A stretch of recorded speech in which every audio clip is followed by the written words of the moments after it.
first stages of a house going bad.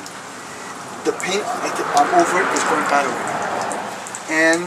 But the stucco below it is still savable. That means that we have some protective measures against the cement. Okay. This is the first stages of a house going bad. If the house is caught on time, we can still get into this area here. Now, if it's allowed to deteriorate further, we have a situation over here. And that's where the protective layer underneath the paint starts to go bad. And then it starts to break down. Now, once the house is allowed for this protective layer for the moisture to deteriorate this protective layer, now we start getting to some serious damage, which we have over here. In this case here, the paint has allowed the protective layer of the stucco to deteriorate.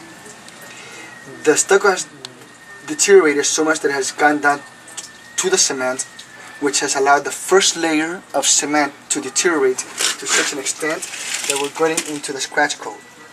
The moisture here is now causing a second problem, which is this. It's a cancer. It's fungus. It's called efflorescence. Once you get into this, at this stage right here, we're still at the beginning stages of the efflorescence. Oh. If this were allowed to have gone further, and it would have gone into the second or third stage of efflorescence, what we would have found here is that this efflorescence, this cancer, would then have, as we would have passed it with our finger, it would have turned to sand. Mm. And the only way of eliminating that is a very expensive process. We would have had to have come in here and have knocked this out. Wherever that would have happened in any of the walls, that area would have had to have been knocked out completely. Very expensive.